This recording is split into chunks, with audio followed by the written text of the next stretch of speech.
Hey, what's going on, everybody? Welcome to the Corcoran Entertainment Show. I am your host, Frankie Corcoran.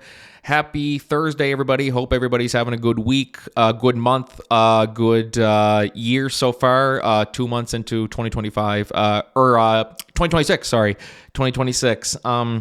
Before we start the show today, I just want to give a quick little plug for something that opens 1 week from today. I'm super excited to be part of CM Productions. Noise is Off, one of the funniest, most ambitious shows that not only have I ever been a part of, but just one of the craziest shows, period. Written by Michael Fran. February 19th to the 22nd, 7 o'clock at the Miramichi Valley High School Theater. Tickets are $25 and they can be reserved by texting 625-2398, 506-625-2398, or purchased at the door. So be sure to come on out, support local talent. We're working really, really hard to make this a great show. So spread the word. Anybody near and far, be sure to come on out and have a good laugh. Really, really fun show.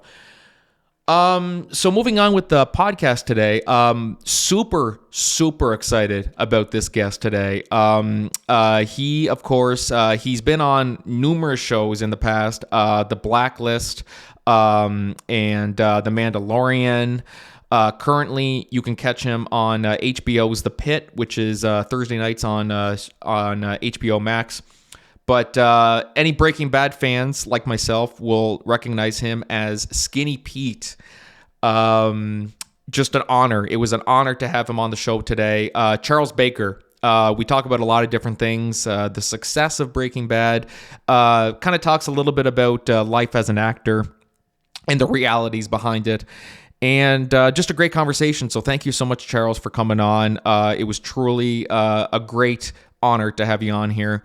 If you guys like the show, if you guys like the podcast, be sure to give us a nice little review rating wherever you're listening to the show, and always helps support us. And so without further ado, guys, just sit back, relax, and enjoy the podcast today.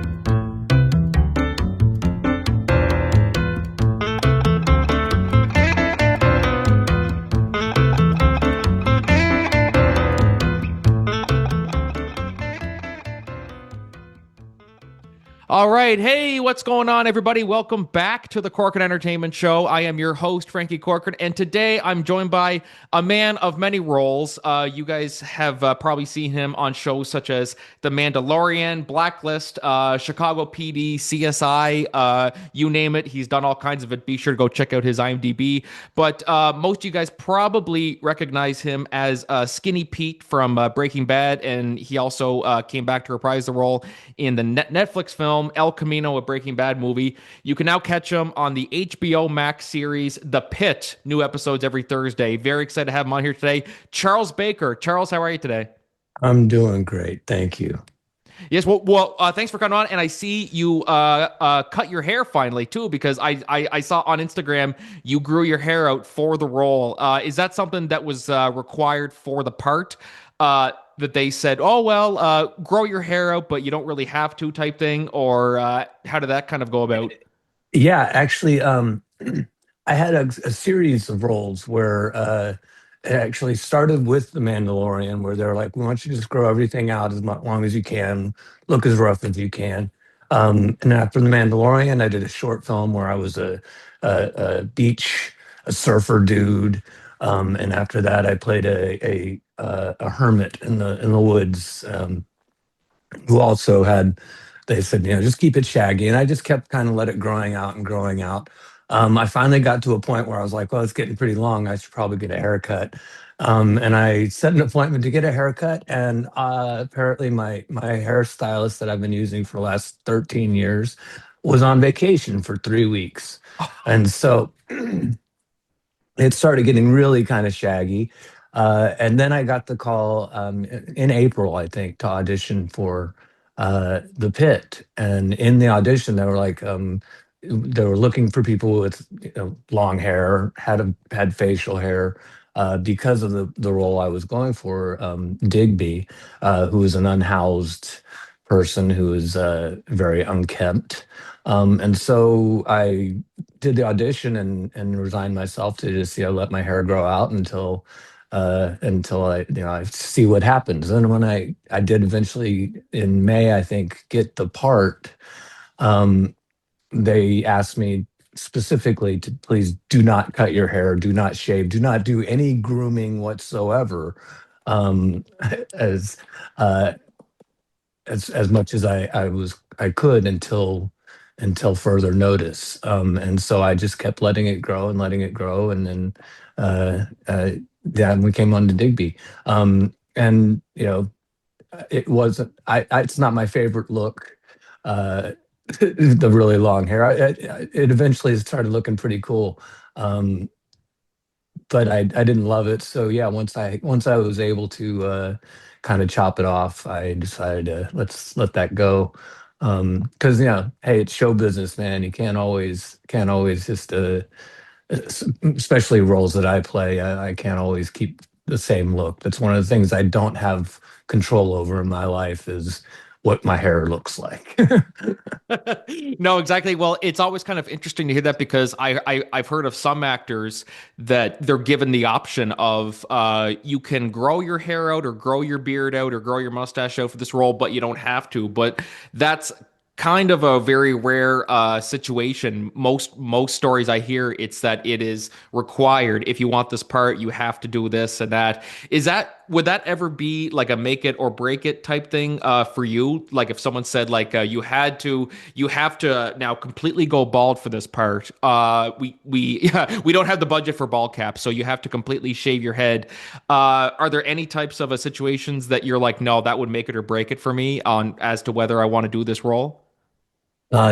Not as far as looks go. No, I'm so used to looking way different in everything that I'm in, and I love animosity, the anonymousness of it all. I love being able to hide in characters, and then step off stage or step off camera and have people go, that was you? And I'm like, yeah, it was me.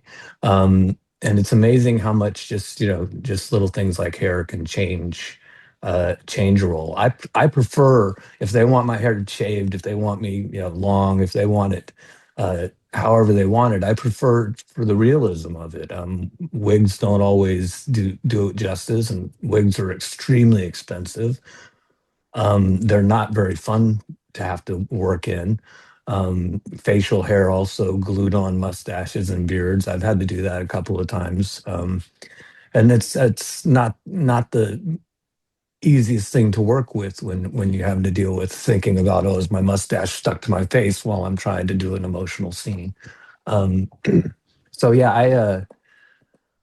I prefer to be as natural and to look as natural as the character deserves, and anything that serves the story um, as best it can, that I can do is always my preference. How about like very elaborate and heavy type of makeup such as one of the stories that I always think about is Jim Carrey for the Grinch movie. He Mhm. straight up said one time, he said, I was getting ready to walk away from that just because of how grueling that process was. How are you with maybe not like the Grinch type makeup, but like those types of situations where you're going in and out of all that makeup every single day? Like Yeah. that's one thing that's really difficult for some actors is that you have to sit in the chair sometimes, depending on what the role is, and get the makeup done for like 5 hours, go shoot for however long you're shooting for that day, take it all off, and then do it all again the next day. Like, have you ever had to do anything kind of like that, or? Yes, I've done that a few times. Um, and not my favorite at all. And I understand Jim Carrey's position on that. It is very claustrophobic. Um, One of the last times that I had to do full body latex prosthetic kind of stuff was for a Flying Lotus music video, short film slash music video, which I don't know what kind of language I can use on your show, but Oh yeah, say it all you it's want. Yeah. uh, it's literally called "Fuck You." And if you just kind of throw that out on YouTube, with as many FUs and CKs and YOUs and with by Flying Lotus, it was a full body, full face covering. We're shooting really long hours. I had to do it 3 or 4 times, to first for the makeup test and for a camera test, and then for the final shoot. Um, and I got so claustrophobic at one point, I had a panic attack, and I literally felt like I was going to rip it off of my face. And I didn't, partially because I knew that it would rip a lot of my skin off with it, because they use some really strong glue for that. But it was just kind of I had to tell myself, this will end, this will end. Um, I'll get out of this fine. It's fine. Just take a deep breath, relax, do this, do the work. And after that, I got a lot more picky about whether I would do the full prosthetic kind of stuff, and depending on what it was needed for. Um, and yeah, that's really hard to do, and I'm not a fan of that at all. Because like when they do it, they put a full cast over your face. They put a couple of straws up your nose and then cover your face with latex and actual bandages, cast like making a cast, and you have to sit still for 3 4 hours while they do that, just to make the prosthetics that they would later glue onto your face. And then a lot of times, of course, you're in makeup for 4 5 hours sitting in a makeup chair. You show up at 5 a.m. and don't go to work until 10 11 in the afternoon, later in the day. um, and that's grueling. It's really takes a lot of patience and a lot of self-control to have to do that. So yeah, the first thing I ever did that was a horror film called Splinter, directed by Toby Wilkins, and that was like a 4 hour makeup job, and we did it several times, and it was really hard. Oh my God, like even seeing some of those time lapse videos of some actors getting into that makeup. Some people will look at it and go, "Oh yeah, it doesn't look that bad." But it's like it's a time lapse video. It's like it doesn't, unfortunately, it doesn't take 1 minute to put that on. That Right. whole time lapse thing is that's why it's called a time lapse. Like it's just out, that's an hour, sometimes out, like multiple hours in the making. And for some people I've always seen some comments with that where actors are giving their thoughts on why they would never do that type of makeup again. And they say, "Oh, but come on, you're getting paid millions of dollars and blah blah blah blah blah."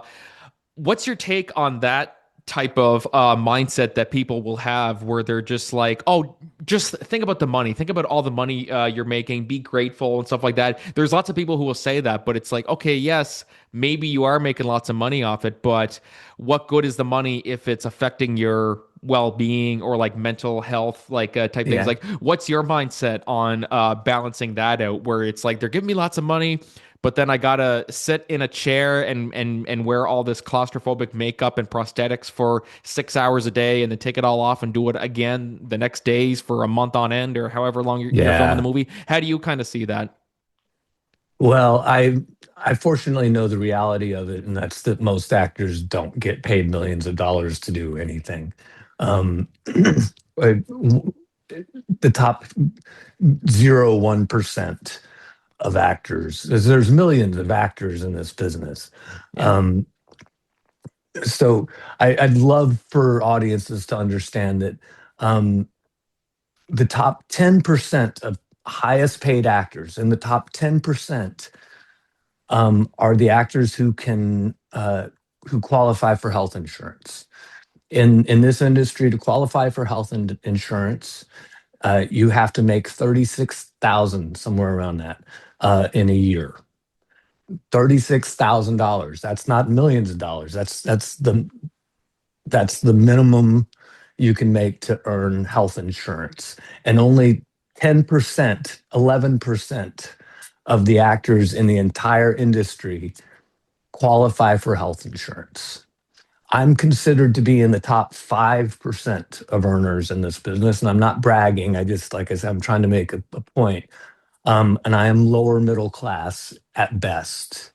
Um, I've never made millions of dollars for anything. I haven't made $8 million in a year of all the things that I do. Um, and so that's the first mistake, is thinking that all actors, every actor out there is getting paid millions of dollars for this kind of thing. It's not true. Um, I have a wife, I have a kid, two kids, and a house, a mortgage. I have bills that I have to pay. Most actors, even like me in the top five, 10% of earners in the business, are living paycheck to paycheck. Um, I don't work all the time. I work a lot, but I don't work all the time. And what money I do make when I do make money, and I make a lot better money than I did when I worked in restaurants. Yes, that's for sure. But if I make a pretty decent paycheck for a job, it may be 6 months before my next job comes along. And all that time, I have all of those bills, the same bills all of you have to pay. I have those bills too. And so I don't have I don't go with that argument that, oh, you get paid so much money, just deal with it. Yes, my mental health and my well-being is way more important, and I'm much to my my team, my manager, my agents, much to their chagrin, I'm not really a money grabber kind of guy. I don't do a lot of things just for the money.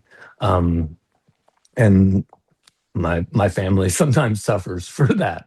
Uh, my wife is a professional and not an actor. She has a 9 to 5 kind of job, and helps support us, and we work together to pay the bills, and that allows me the privilege of sometimes saying no because something will make me uncomfortable or um, is not always great for my well-being. But then at the same time, I do take jobs that are not great for my health, or that may take a little more out of me than I want to. But you got to do what you got to do sometimes. Yeah, no, exactly. And it is kind of an interesting way to look at it when, someone like you who's on what I consider and what a lot of people consider to be one of, if not the greatest show ever made, Breaking Bad. Mhm. And they immediately assume that every single person on that show is making bank. You know what I mean? I mean, like, yes, you have the stars who are making good money and things like that, but they assume that almost everybody who's on that show like are set for life type thing, and that's not Yeah. always the case. You know what I mean? It's Like that's yeah. rarely the case. I mean, the number of actors I work with, that I've watched since I was a kid, who are still having to do the same kind of grind, um, to stay relevant and to keep working in this business, is staggering. And this isn't a judgment call or anything, but I found a lot of the richest actors in this business, they come from a background that kind of, they probably would be rich even if they weren't actors. Um, a lot of the ones who seem like they're rolling in money because of their acting gigs, they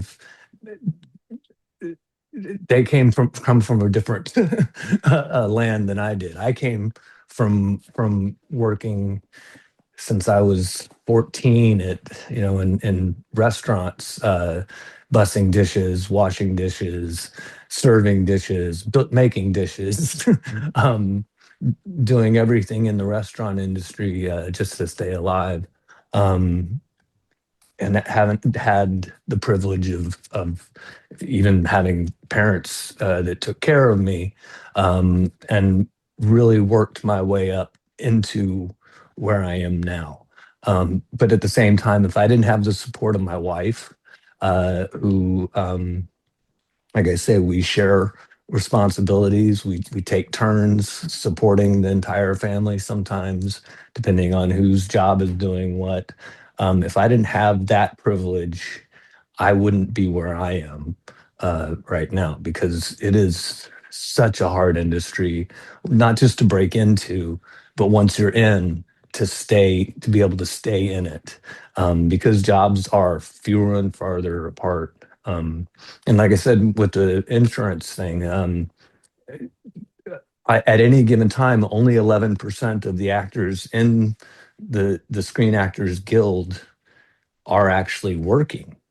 Um, we're all we're all employed and then unemployed.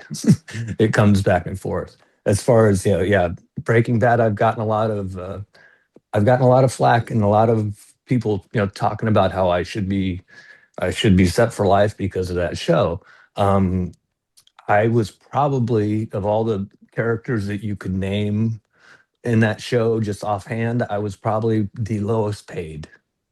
Um, and when I say lowest paid, I averaged about $700 per episode, uh, Wow. compared to the millions people think I make.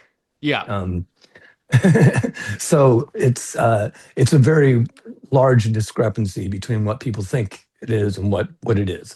There's this kind of rule on in television, like, drama. People in dramas don't make nearly as much money as comedy.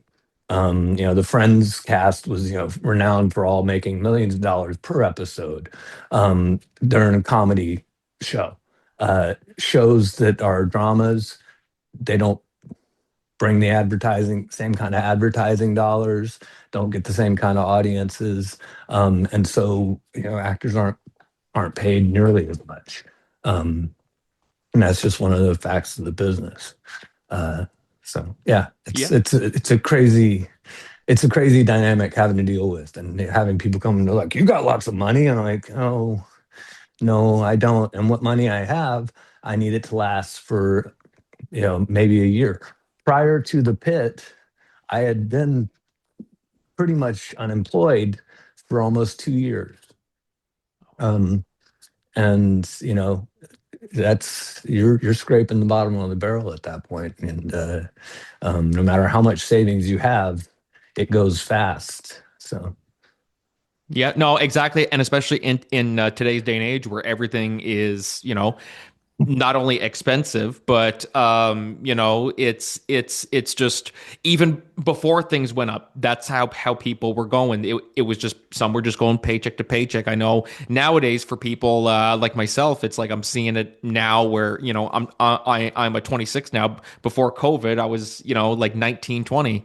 So now I'm mhm. kind of looking at it now where I'm like, geez, if only I was born a few years earlier, maybe things would look better. But that's just the reality of it that no matter what, you'd still be going from job to job to just try to Yeah. scrape by. Especially if you're in the entertainment industry, it's a huge it's definitely not as easy as people think it is. They just go, oh, like you have to be making this kind of money, and you have to be, how are you struggling? Yeah.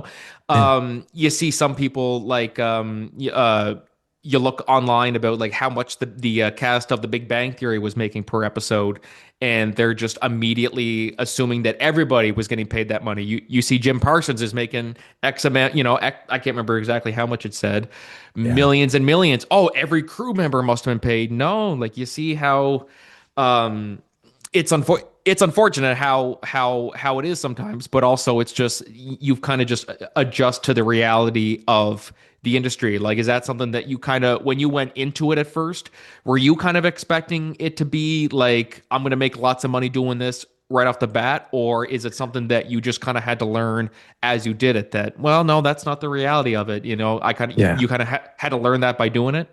Yeah. I was deeply surprised, and for a long time I was pretty ashamed, of the fact that I like, why am I not wealthy enough to feel secure, to feel financially secure at this point in my career? Um, Knowing that, like, I'm I have such a great resume. What did I do wrong? And then during the strike, the entertainment industry strike that happened a couple of years ago, I met with so many actors who were saying the same things. Like, no, we aren't getting compensated as much as we thought we should be or thought we would be. Or, like you said, if I had started 10 years earlier, the model, the business had a different model. There was a lot more work going around, and there were a lot more kind of freely throwing money around. Um, but that was when artists ran the studios, and now accountants run the studios. And um, there's, you know, capitalism can ruin everything. Yeah, no, exactly. Because one of my favorite sayings is it's not show friends, it's show business. You know, like Yeah, that's the reality. We can be friends yeah, outside of work, but when it comes to work, business comes first. You know what I mean? yeah, And that's I mean, like talking about your resume too. Anybody would see Breaking Bad. Like I remember it was an interview with your co-star Aaron Paul, Jesse Pinkman, of course. Anybody who wasn't aware, he it was an interview he did. It was around the time that El Camino came out that he said his career didn't exactly go any further than it did after Breaking Bad. Like, you know, you would assume that like Aaron Paul, like, you know, Jesse Pinkman, you know, four-time Emmy award-winning actor, I think four-time or three-time. He won a few Emmys for the role. yeah. And people would just immediately assume that he's going to go do all these big blockbuster hits. Like, of course, he did Need for Speed, but they're thinking, no, maybe there. I've even seen fan castings of him in Marvel. You know what I mean? People saying, oh, he could play this character or that character. Um, but he said in an interview that it didn't really go that way. It was after Breaking Bad. Yes, he got a lot of good stuff, BoJack Horseman, and then of course came back for El Camino. But it wasn't all sunshine and rainbows. It was just, you know, similar situation to like you said, you know, like yeah, you also have a family and you got bills to pay and things like that. And you know, so one of the things for sure, I mean, like, you know, it's really good for you to have on your resume. Breaking Yeah, Bad is a big one. Like, yeah. oh yeah, you know, I played Skinny Pete on Breaking Bad. People are like, what? No way, you know. And I knew that you looked familiar as soon as he started talking, and he said, "That's Church, yo." They're like, "Oh, okay, yeah, that's Skinny Pete." When did you realize that Breaking Bad was the hit that it was? Because you know you were in the first season, of course, but it didn't really uh it wasn't quite the hit that it was at first. Like you know, season one, I'm sure people didn't really know what to expect, and then it wasn't until season two, season three that it really blew up to be one of the biggest shows in the world. When did reality kind of set in for you that I'm on one of the biggest shows in the world right now? That's hard to say because in the first season, if you talk to anybody in the cast and crew, they would have told you this show's gonna be awesome. This show is amazing. Like, um, we all knew we were sitting on gold. Whether or not the audience was going to catch on was kind of iffy, but we all knew that we were on a great show. And a lot of times, um, that's all you need. And but it kind of didn't really hit me until probably the fourth season, when I was asked to come out to LA for a screening of the season four premiere. And I had been in Texas. We shot it in New Mexico, but I lived in Texas at the time, and I was just traveling to New Mexico to shoot my episodes, and then I went back to Texas. Um, Nobody in Fort Worth, Texas, expected someone on a TV show to be walking around the neighborhood. So like, nobody really paid attention to me. They weren't looking for me. They weren't going, "Oh, is that the guy?"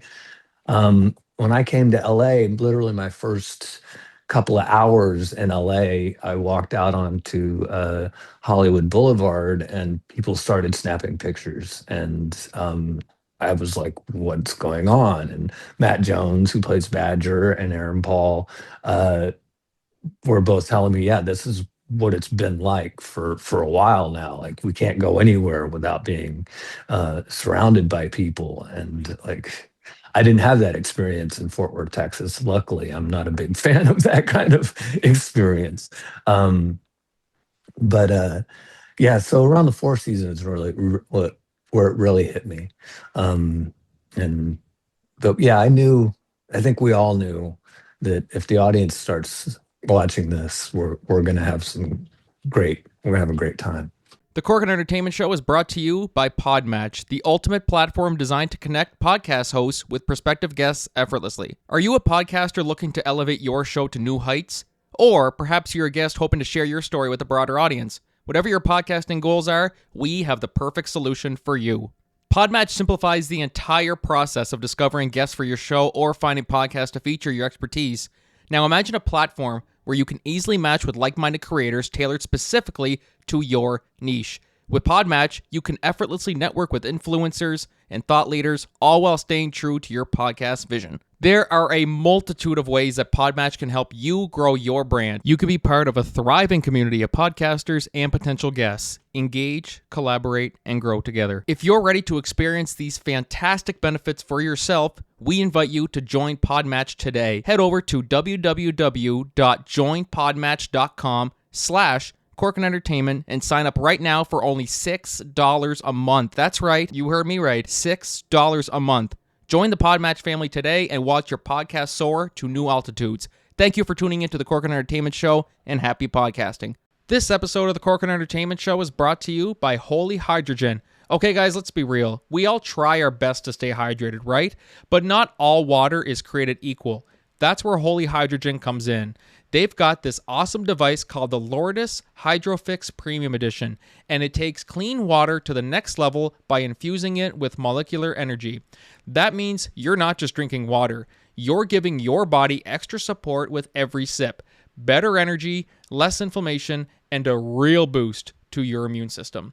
So try the Lourdes Hydrofix Premium Edition today by going to shop.holyhydrogen.com/Corcoran and use the promo code Corcoran for $100 off your purchase. Again, that's shop.holyhydrogen.com/Corcoran and use the promo code Corcoran at checkout. Stay hydrated and stay healthy. And I still remember watching Breaking Bad as it was air. I caught up with it before. So this was 2013, right before the final season aired. I binged it all. I was in like 8th grade, I think it was. Binged it all, Wow. and then as the final season aired, I watched it week to week, and it was really hard to describe just. People nowadays who are binging it on Netflix and they're watching episodes like spoiler alert for people who haven't seen it, the Tuhajali episode where it's the big shootout with Hank and the neo Nazis. And I don't think people nowadays watching it on Netflix are gonna have the same where we had to wait a week to find out what happened next. I remember just like I remember literally just sitting there at my TV. I'm like, what? There's no way. Like, why? Like waking up my house and stuff like that. I'm like, it's a school night. You got to go to bed now. And it's one of those things that it was really hard to describe at the time. Like it was literally like magic in a bottle, or like lightning Yeah. strike, or like I'm not sure what that saying is. Yeah. But it was truly remarkable. And then of course, one of the highlights of the finale was having you and Badger come back as the two best hitmen west of the Mississippi. Which Yeah. it's so funny if you go on any of your guys's like interviews, and I remember listening to Matt Jones on one of my favorite podcasts, the Inside of You podcast with Michael Rosenbaum. One of the top comments was, "How did Michael book one of the two best hitmen west of the Mississippi?" It's so funny. It's literally everywhere.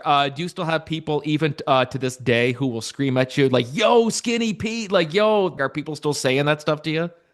Online mostly. I don't get out much, so I don't have to deal with that in public too often. And most people are pretty decent when they do recognize me out in public.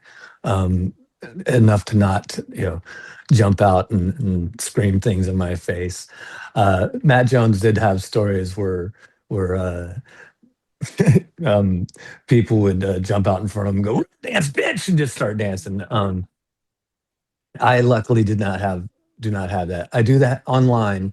Um, anything I post, if it has my picture on it, will inevitably have several Skinny Pete and Churchio and You're My Hero from El Camino. Yes, Um, dude, you're my hero and shit.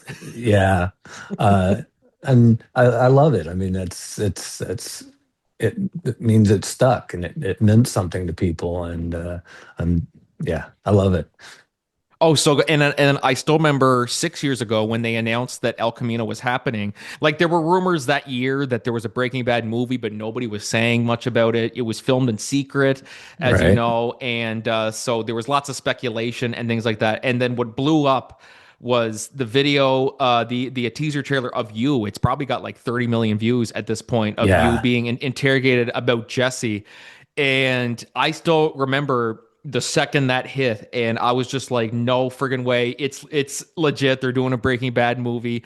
What was it like whenever of course, so Breaking Bad ended in 2013, and then you guys found out a year before that they were going to be doing a sequel movie. How did they approach that to you? And was it one of those things that were you kind of skeptical at first to do it because you're like, should we be messing with it? But because it was Vince Gilligan who was writing and directing it, it was like, oh yeah, just anything you need, Vince, you know? yeah. If Vince called me and asked me to do a mayonnaise commercial, I would be like, where do I sign? Um, and that's it was uh, one of the producers called me, which has never happened in my life before. Melissa Bernstein called me on my cell phone and said, "Hey, can we have a conversation with Vince?" And I was like, Absolutely." And and I'm gonna be honest, I really wanted to be on Better Call Saul.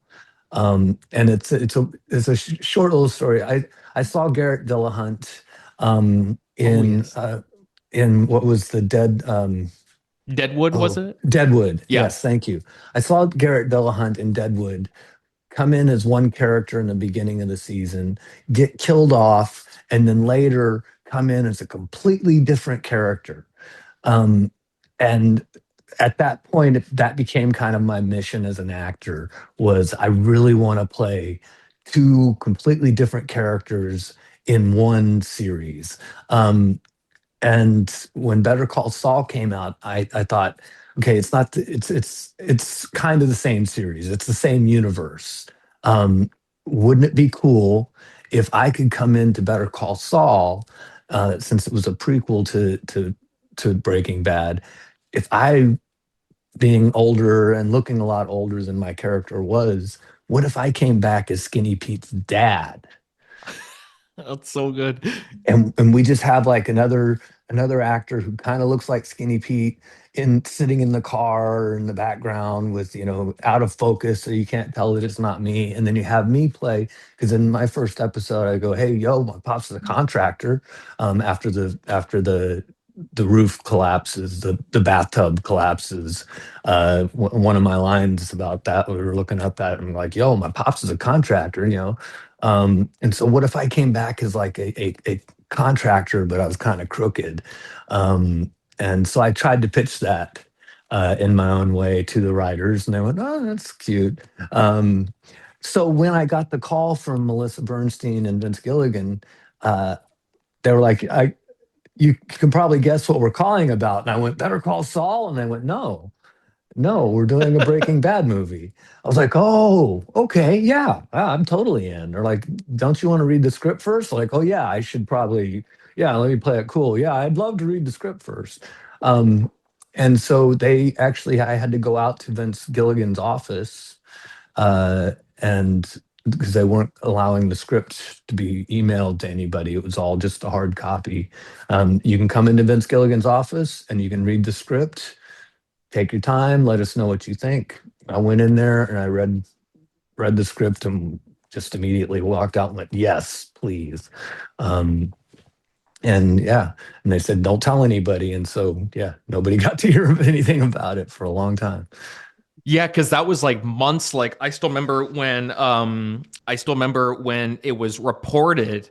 like a year prior that they were making a Breaking Bad movie and that you guys were filming it. And I heard they had like cover stories that, oh no, we're filming a promo for the Breaking Bad tour company, and people would just run with it. What was it like keeping that whole movie production a secret for that long? And were you able to? Like, that's one of those things Yeah. that. So yeah, what you film it in Albuquerque? Nothing. I don't know what you're Mm. talking about. Like, Um, it was really hard.